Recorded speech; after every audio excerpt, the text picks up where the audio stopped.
This is basically a storage room where we kept all this. Because my son was hogging our lounge to use as a gaming spot, I decided to surprise him by converting this tiny room into his gaming room. I thought it would be a good way to make this small space useful.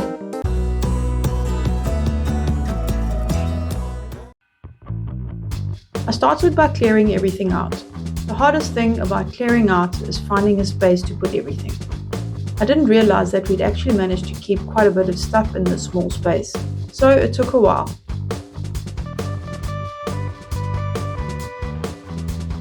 Once this was done, I could sweep and clean up.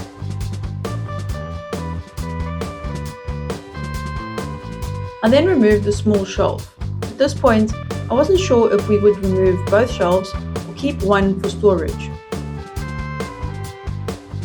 We then gave the room a fresh coat of paint. The grey was quite a bit darker than I wanted. With it being a small room, I was worried it was going to make the room look even smaller. But once we had painted a couple of coats, it actually wasn't looking too bad.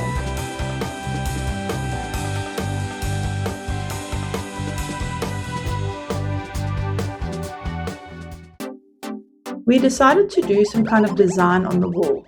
The idea in my head was basically just to use a bunch of bright paint to do splatter marks.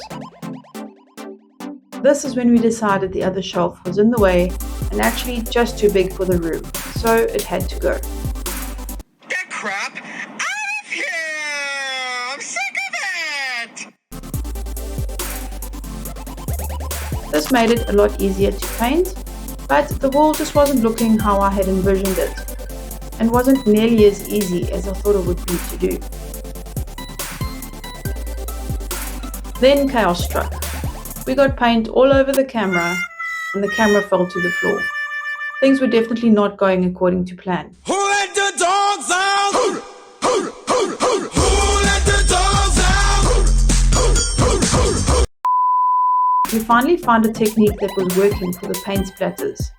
Even though it was a bit chaotic, it started to look a lot better.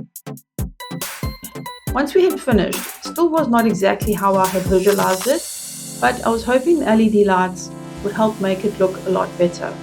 I purchased these flexible LED lights from Temu. First I laid them down on the floor in different patterns to try to come up with something that would look cool. Once I was happy, we stuck them to the wall. I was actually really impressed with these LEDs, which came with little sticky brackets, or you could screw them to the wall for more permanent option. I think the design turned out to look pretty cool, and it definitely helped to accentuate the wall. Nice. One more sweep through before laying the carpet. I got these carpet tiles from our local Mica store for 20 Rand a square, which I thought was a bargain, and they were actually pretty decent quality. I thought laying these would be the quickest part of the whole room, but I ended up having to trim about 2 centimeters off so that they could fit. This was a little tricky around the door frame, but with a little patience and perseverance, I managed to get it done. A quick vacuum, then on to getting all the cables sorted.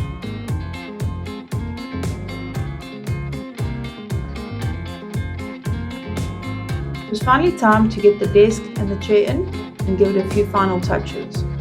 But nothing is ever straightforward. The desk was just too big to fit, so I had to remove the side panel, turn the desk, then reconnect it.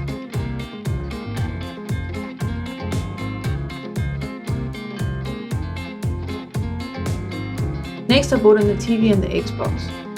I also bought some cool LED strips for the back of the TV, which worked great. They have different colors and settings and just made a really cool feature behind the TV, which shines onto the wall.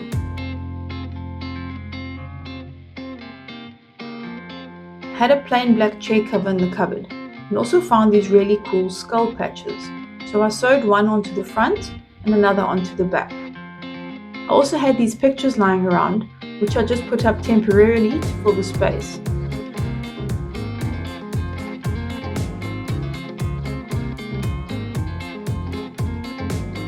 Although it's a small space, it did take me close to a week to complete, But because it was a surprise, it had to all be done while my son was at school and in between my workday. Finally, it was reveal day. He had no idea and was so surprised and super happy that he had his own little man cave to game in. So, this just shows you can make something out of a tiny space on a small budget.